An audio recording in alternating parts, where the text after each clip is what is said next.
Have you ever felt kind of silly when you realized that the FedEx logo had a little arrow built into it? Or that if you rearrange the letters in a Toyota Camry, it spells my car? Well, that's how I felt after Beats invited me and a few other YouTubers down to New York City to learn about the new Powerbeats Pro 2.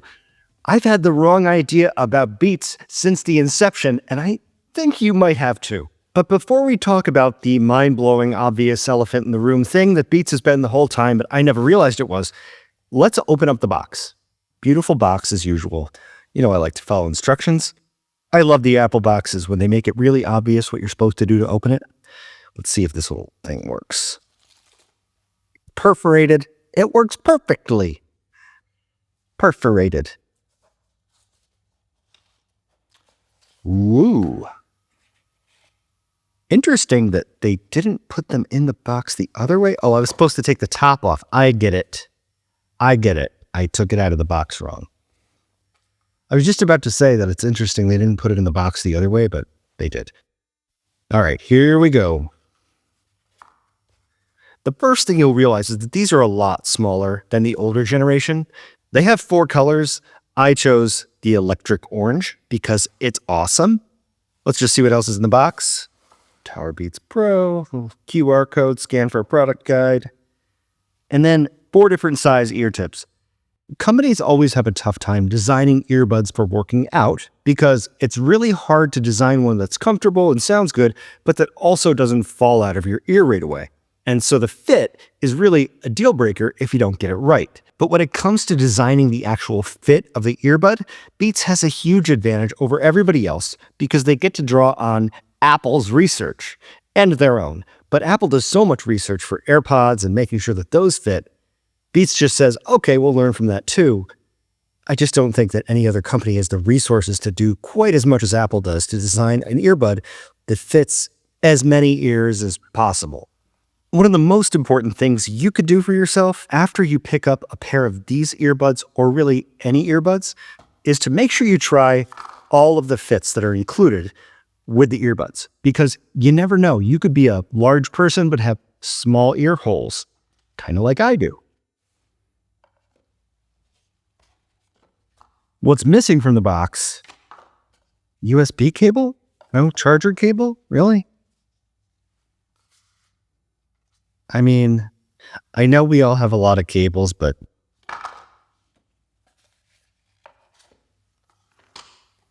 come on, man. It's time to go back here. Charging cables sold separately. Come on, man. Come on, man. What am I supposed to do? Up to 10-hour earbuds. Oh, okay, I guess if I don't have a charging cable, I can listen to them for a while and then I have to go buy one. I mean, I can't say I'm surprised, but I am a little disappointed because for a premium headphone like this, I would love to see what Beats could do with a USB-C cable to make it the best one ever for workout headphones. I feel like those are the kind of surprise and delight things that can really make the experience, because you don't want people to open the headphones and then just be disappointed right off the bat. Do you? So when I was a kid, you'd get a toy and it wouldn't come with batteries. It was all like, batteries not included. And they'd say it in the commercials. Batteries not included. But I guess it's cable not included now. It's like the same thing, because the batteries are included because you can't take them out. Otherwise, that'd be bad. What? Okay, they're beeping at me. Let's clean up our workspace, David. Put this stuff out of the way. It's time to open up the case. And we'll see how easy it is to pair these with my iPhone. We'll open it up.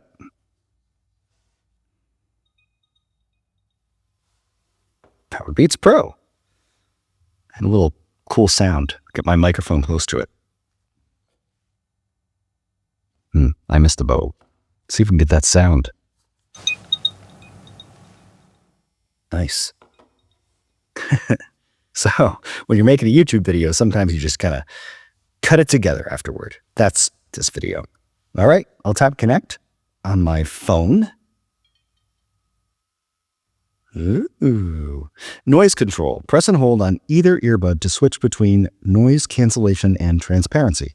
Tap skip heart rate. And this is the thing, right? Wear both earbuds during workouts to track and send your heart rate to Apple Health. Manage in Bluetooth settings. I'll tap skip. If you don't have a charging cable, this is how much you get. out of the box, which is actually a lot because the Powerbeats Pro 2, between the earbuds and the charging case, have a total battery life of 45 hours. So 10 hours for the earbuds, and then you could store kind of 35 hours, I guess, in the case. But that 10 hours actually becomes 8 hours if you're using active noise cancellation, because that uses a little bit more power. Pretty amazing, though, that you can get 8 hours of use with active noise cancellation in these tiny little earbuds. All right, shall we take these out of the case? They're pretty small. They're super light, too, which is awesome. Pretty awesome. All right, I'm going to set the case aside, and let's see how easy they are to put in. How do you know which one to put in which ear? Well, there's a little R on the side here. That's super helpful. This is what's really amazing. It's not too firm. Kind of the Goldilocks headphones here of the ear hook. Super soft. And it always goes right back into the right place, which is kind of incredible. You can sort of hang them together. It's not very useful. They do kind of magnetically stick together until they don't. All right, let's see how they go in. I asked Beats representatives how to get the best fit with these earbuds, and I thought they'd have some magic trick, but they really didn't. They just said use the ear tip fit test in the settings app, which I'll show you how to do later. But I'm not so sure it's going to be different for medium, small, large. I guess we'll have to find out. Okay, so it's pretty easy to find the regular fit, and then what do? Just pull this over the back? Bang. That feels really good. Okay. That actually feels really good. Let's do the other ear. Already done right. So let's see. Sort of stick it where it's comfortable, and they stay in. That's actually cool. And then you can kind of put that around your ear. Now, the way to tell if you've actually put them in correctly with these is to ask yourself, does the B look like it's going the right way? Behind the scenes here, I have this phone with the front cam so I can actually just see what it looks like, because otherwise I can't look at the camera to see if I'm in the frame or anything. Got an iPad with the other camera in it. The things we do for views. Okay, wow. Time to see the chiropractor. First things first, let's check the fit. I'll go to settings on my iPhone, and then I'll tap on Powerbeats Pro, or David's Powerbeats Pro, and I can see I've got noise control off, or transparency mode, and noise cancellation. Then you can configure the left or right to be noise control or Siri. Oh boy, there goes all the devices. To do that, you'll need to turn off airplane mode. Oh, put a socket. And this is the cool thing, the heart rate sensor.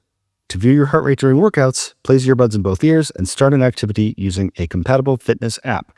Tap continue. Ear tip fit test. So this is what I've been looking forward to doing. Let me put these back in. Okay, what I really like about the fit of these is that I don't have to do some weird thing to put these in. I can just kind of put them in a little bit, and they stay enough for me to then kind of take my time, and then I could put it. Sometimes I get distracted. What they're saying to do, especially if you're working out, is once you get it in your ear, just rotate it back until the top part makes contact with the other top part of your ear. Whatever that's called. Somebody that's an ENT has to be watching this video. Guess I could look it up. Alrighty. Boom. Boom. Okay, they go in really easy, and they seem to stay in really well so far. But I'm just sitting down. I'm a YouTuber. Just saying. I'll tap the ear tip fit test. For the best acoustic performance, Powerbeats Pro ear tips should create a complete seal when placed in your ears. All right, let's tap continue. Place Powerbeats Pro in both ears so they're comfortable and secure. Then press play to test fit. For best results, complete ear tip fit test in a quiet environment. Well, if a YouTube studio isn't a quiet environment, I don't know what is. Tap the play button. Good seal, good seal. What I'm curious about is, am I also going to get a good seal if I use the large or the smalls, for instance? So let's find out. And we'll also see how easy it is to change out the tips. So I think you just sort of take this and take it right off. Okay. Having a pretty good earwax day here. Nothing crazy coming out. I'm a human being, people. I have earwax too. Let's try large. Ears left, Just kind of pressing it on. Okay, that went on. Just kind of like press it a couple of times. I'm not sure that there's really a trick to it. It doesn't really snap in. I kind of wish it did, but no, this worked okay. Ear tip fit test for large. Okay, the ear tips you're using are a good fit for both ears. So far, medium and large, a good fit. Let's try the extra larges. I know they're not going to fit me well, but let's see if this ear tip fit test is worth its weight in anything. This is actually more comfortable for me than the larges were. The larges were like kind of half fitting in. I guess the mediums went in a little bit farther, but these are sort of staying on the outside of my ear. Let's tap done. And then we'll do the ear tip fit test again. This time with extra large. Okay, good seal. In terms of bass response, I think the extra larges so far have been the best. In the past, I've actually used the smalls because they're more comfortable for me than the larges were or the mediums. I don't know. I may be switching to extra large, actually. It's kind of like a pillow top mattress for your ear, the extra larges. These are comfortable. Just feels like they go a little farther in my ear. Oh, look, a good seal. So far, 4 out of 5, I've got a good seal. Each time I get a positive result, it's a little bit less convincing. I did the fit test. If this says good seal, I don't know what to say about them. Okay, this feels totally different. This doesn't feel like I have a good seal. Nope. It says adjust or try a different ear tip. I've actually never seen that before, so I had to go all the way to extra small to even get that. So what's funny for me is that I have to decide whether I like small or extra large. And honestly, I know it's kind of a pain to try out all of these things when you get the headphones, but it's totally worth it because if you're going to live with them for a while, you might as well have the best fit. 20 minutes of the video is me trying on headphones, but it's worth it. I definitely don't have extra large ears, but for whatever reason, the extra large kind of just fill in everything. Like I said before, it's like a pillow top mattress for your ear. And just to show you that I really do mean try everything until you're sure, I am going to try the smalls once more, which are these guys. I mean, the only difference really with the smalls and the extra large is the smalls feel like they go a little bit farther in my ear, which might make them a little bit more secure if I'm running around, but I'm really not sure. It might make them less secure. So what's interesting with the smalls is that because the fit is a little bit less snug, the bass isn't as clear as the extra larges. The extra larges has a much more rounded sound. All right, yeah, I'm sticking with these for now, which is really weird for me, but, practice what you preach. Test all the different fits. It's worth it. All right, time to test the sound quality of the Powerbeats Pro 2 using the same test tracks that we always use to test headphones. Why the same tracks every time? Well, because it provides an even point of comparison.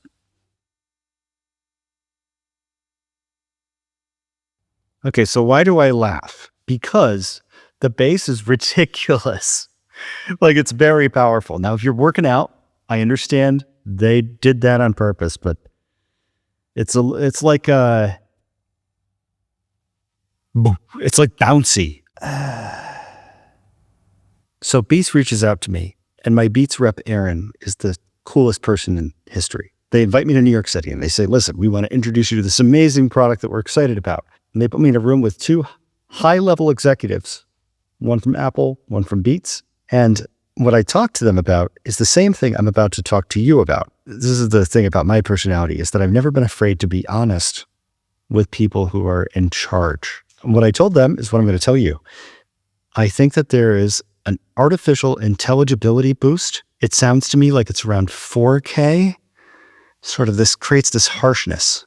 And I think they do it for accessibility reasons so that the voice is clearly understandable. But I think it harms the overall sound. Let's go to the next track.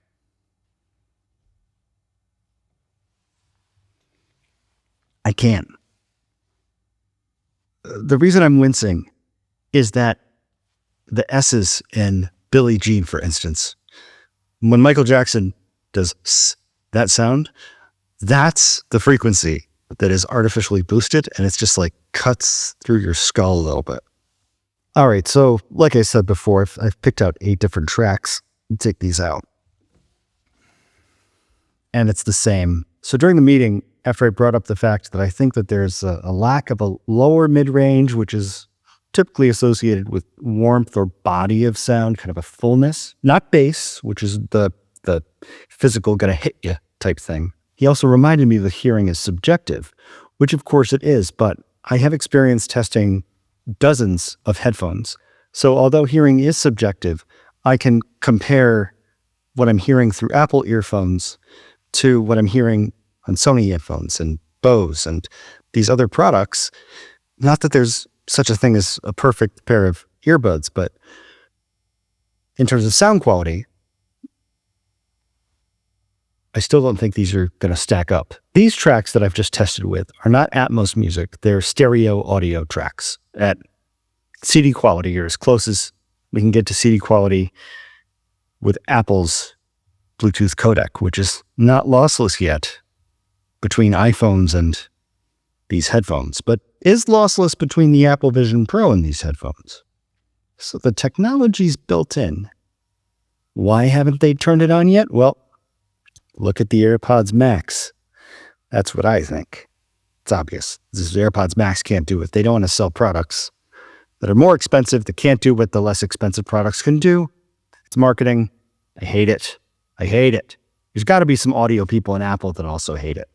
Somebody at Beats has got to be like, come on, guys. Come on, Apple. Somebody. I feel like I'm out here on a life raft. Throw me a frickin' bone here. Turning into Dr. Evil. Let's try spatial audio, though. Getting used to putting them in, as you can tell. All right, let's see what my settings are here. I'll swipe down from the upper right-hand corner of the screen and then press and hold on the Beats here. And you can see I have noise cancellation turned on, and then spatialized stereo I have turned off because I always feel like it sounds better when it's turned off. If the track or the TV show or whatever you're listening to wasn't originally designed with spatial audio in mind. More on that in a minute. But I'll go to head tracked. We'll turn that on. And then we're going to go back to music. I'll turn on Dolby Atmos. Not supported on all speakers. Yeah, okay. But it's supported on these. And audio quality, we're going to have lossless, of course. Let me just test a few of these tracks again now that spatialized stereo is on. So it actually sounds a little bit more balanced with spatialized stereo on here, meaning that the high end, that intelligibility boost is still there, but it's not like piercing with just a regular stereo track. I'm not exactly sure how it's replicating the spatialized stereo. It's got to have a lot to do with creating these small delays, like millisecond delays, where it makes it kind of creates a virtual room. And then things that are on the left, if I turn my head, the delays are going to change. It's cool. This is one of the best albums ever recorded. It's one of the very first albums ever recorded in digital. Gorgeous album. Gorgeous sounding. It sounds awful. It sounds thin and 100 times better off. 100 times better. Okay, Apple Beats. Listen to The Nightfly by Donald Fagen. It's awful. Fix is awful. Oh my gosh. With spatialized stereo turned on, and I have Atmos music turned on, I've got everything turned on, all the things that I usually say to turn off. When spatialized stereo is turned on, either fixed or head tracked, it sounds awful. It sounds thin. It sounds smaller. It sounds less spatial than when you turn it off and just hear the stereo mix. How could spatialized stereo sound worse and less spatial than stereo? The truth is that you only have 2 ears. These only have 2 speakers inside of them. How does spatial happen? It has to do with psychoacoustics and the way that our ears perceive sound and directionality. We can hear pretty much 1 degree of separation. We can tell where things are in 3D space. And it's because our brains are magical, and The sound that you hear when I talk to you, in a room especially, is not just direct sound. It's coming from all the different surfaces. And that's why in the studio here, treated all the different surfaces. It's a lot of work. But I'm positive that Apple is doing a disservice to people. And I know this is strong language. I'm never going to get invited again to one of these Apple events. Let me get into the crux of this problem as I see it. Am I just a stick in the mud that hates like technology and spatial audio? Like, no. I'm a tech YouTuber. I love technology. So spatial audio done right is game-changing. A good example of that is Masters of the Air. Great show on Apple TV+. When you're in the dogfight scenes, you've got these fighter planes coming from every direction, and with spatial audio turned on, you can hear things like zipping around. It's amazing. It's incredible. It's better than surround sound at home, I think. But most of what we listen to nowadays, especially with music, is not spatial audio done right. It's stereo audio done wrong. And here's what I mean by that.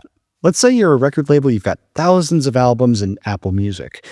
Apple decides that they want to push spatial audio. So they come out and say, we will pay more for spatial audio tracks as opposed to just regular stereo audio tracks. So the record label says, well, we want to make more money.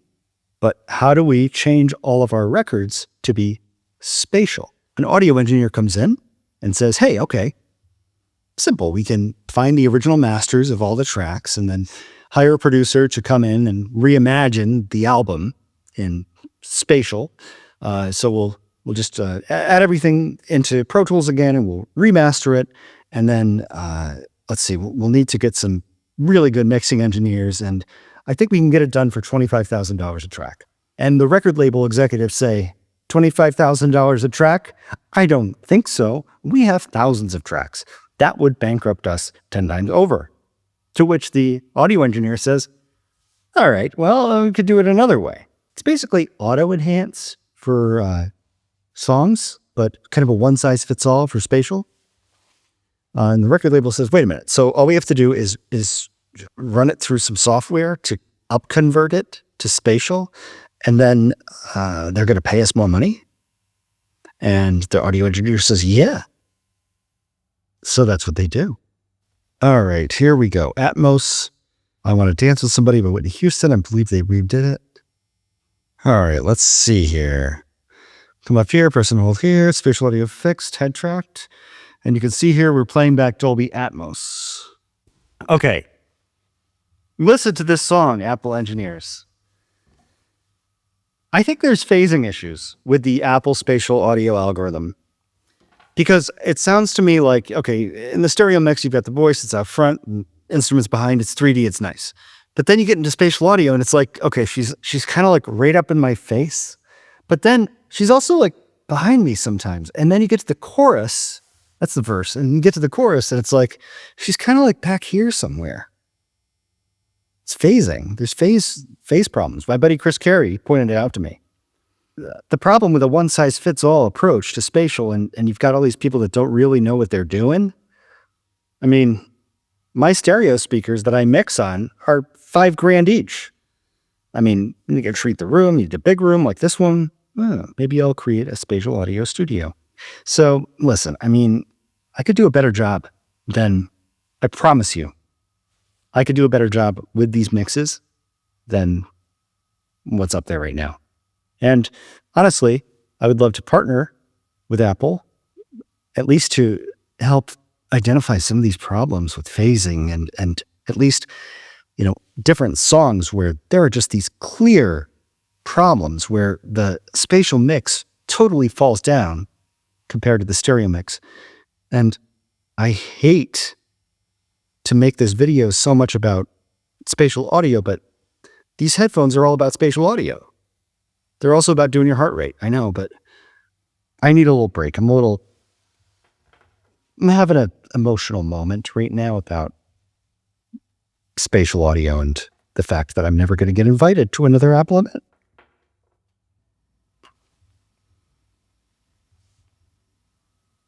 Okay. It's like every song, Apple. I think I'm still recording. So I've never heard this before. This is a 2019 mix. Just start with Atmos on, spatialize it, do whatever you want to, then turn it off. Boom.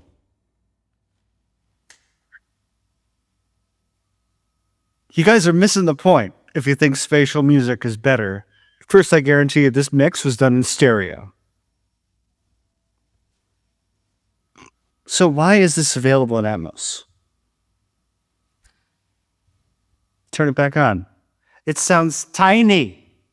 Tiny. Stop it. Stop ruining music. So it has to be phasing, right? That's the problem? I'm sorry, I had my gum in there. With spatial audio on and Atmos, it sounds kind of dead.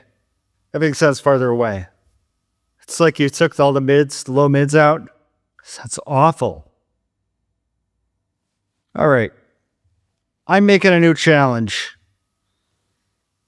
I like that other one. It's a newer mix, so y'all can't go after me saying it's a blah, blah, blah. Where's this Higher Love from 2019? We've got Higher Love from 2019. Let's call this the Atmos Challenge. I just randomly picked on this one song. So there's basically 4 different settings we're going to talk about. And there's Dolby Atmos on and off. And then there's spatial audio on and spatial audio off. So spatial audio is off and Dolby Atmos is off, then it's just regular stereo. If spatialized audio is on and Atmos is off, then it's a stereo mix that is spatialized using Apple's spatial renderers. You can hear the difference of what that actually sounds like. If it is Dolby on, spatial off, then it's taking an Atmos mix and mixing it down to stereo. Then if it's Atmos on and spatial audio on, Dolby Atmos. Atmos music. So we'll start with the default. So you have to be in 2 different spots to do this challenge. And I'll drop a link to this song in the description section below. Make sure you listen to it through the Apple Music app, or else you'll just hear the stereo mix with other apps. And there are 2 different places we need to go in the phone so that we're ready to toggle between Atmos on and off and spatial on and off. I'm going to open the settings app. I'll search for music here at the top. I see it in suggestions because I've been there, but you could just type in music. Go there, brings you right to the music section of settings. Then we can scroll down. Dolby Atmos here, tap on that, automatic. The other thing you need to know how to do is swipe down from the upper right-hand corner of the screen, press and hold on your headphones, slider over here, and then at the bottom, you're going to see spatial audio. Tap on that. I'll tap on head tracked. For the purposes of this challenge, you could choose either head tracked or fixed.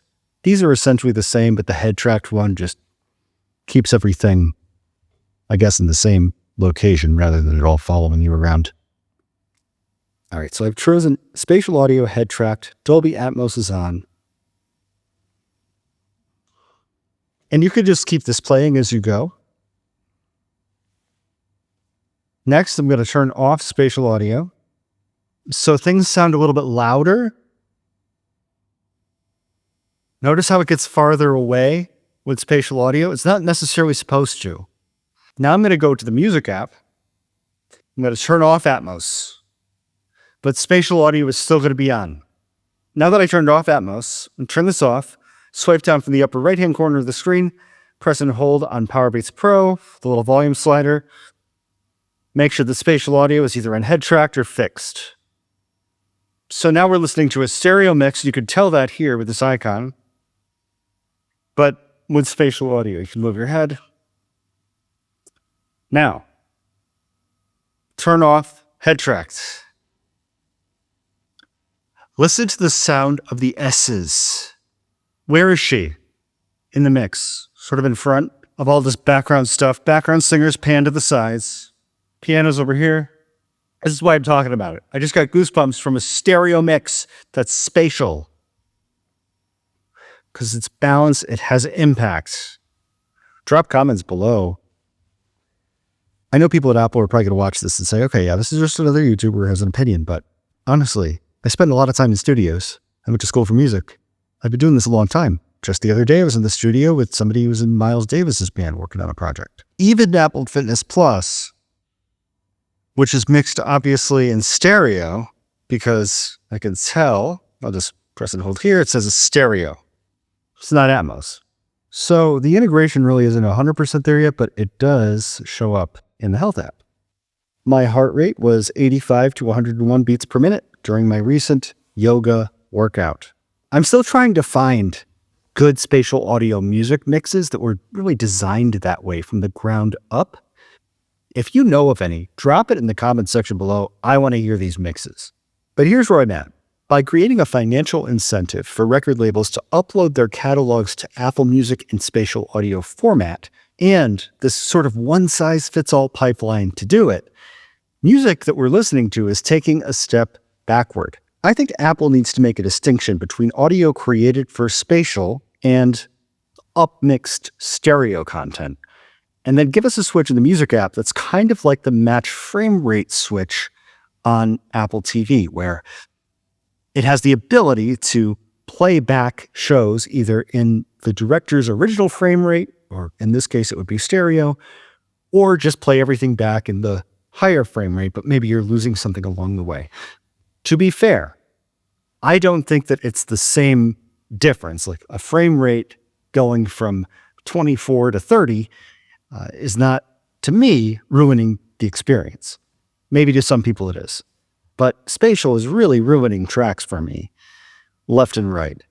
And even if people do want to hear the spatial versions, I'm going to still recommend you turn spatial audio off and turn Atmos music off and just listen to the original stereo mixes. And it's unfortunate because there are some mixes, I'm sure, that are created with spatial audio in mind that are probably excellent. But I'm not going to sacrifice the 95% of tracks that I listen to that weren't created for spatial for the 5% maybe that were. And that's not a perfect solution either, because when you're watching something on Apple TV Plus, you're going to have to remember to swipe down from the upper right-hand corner of the screen, press and hold on your earphones here, and then make sure Head Tractor Fix is turned on. Otherwise, you won't get that spatial audio. So off for music, Head Tractor fixed. I think Head Tractor is pretty cool for Apple TV Plus shows that are built for spatial audio. It's great. I don't hate spatial audio. I hate bad spatial audio, which is most spatial audio. So I hate most spatial audio. But be in, coach. And can we get lossless audio turned on, please, guys? I mean, seriously. Let's talk about how headphones feel and how they fit. It's fantastic. These are the first around-the-ear hook headphones that I've ever used that haven't bothered me after a while. They don't hurt.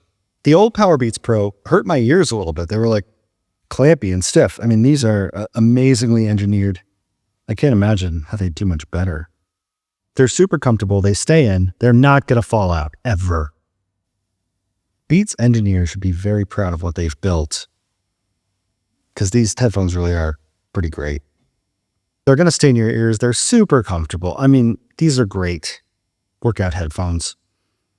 $250 seems like a fair price to me.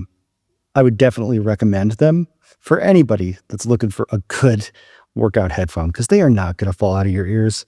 They do sound great, and I don't know, they look great too. Let me know your thoughts in the comments section below, especially about spatial audio. I'd love to hear your thoughts and highly recommend. Obviously, I have some issues with these. These are the headphones that are going to go in my gym bag. They do come in 4 awesome colors. You've got electric orange, you've got hyper purple, jet black, and quick sand. Not quicksand, quick sand. 2 words. At the Beats meeting in New York City, I met Mark from Soldier Knows Best. I've been a fan of his channel for a while. He's doing a review of these too. So go check out his review. It's probably like better than mine, and you'll like his video more than mine anyway. Apple executives in these meetings are surprisingly forthcoming, and they are excellent at doing these meetings. These products are being developed by very smart people, and it's good to meet them in person because, I don't know, I get a chance to say thank you for making these amazing products that have made my life better and your lives better. LeBron James, Lionel Messi, Shohei Ohtani, me. Has Beats lost their mind? Maybe. Or maybe they finally realized how big of a star.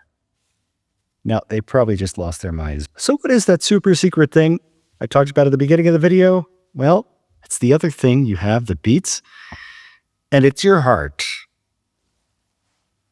Fun fact, I was recently in an anechoic chamber, which means a chamber without any sound reflections. Imagine a room with these 3-foot foam triangles from every side. When you walk into it, it sounds like you're in space. And after a while, you start to hear a high-pitched whine inside your ears. It sounds like tinnitus if you've never had that before. But it's not tinnitus. It's the sound of your circulatory system. When there's no audio reflections, you can hear everything. It's freaky.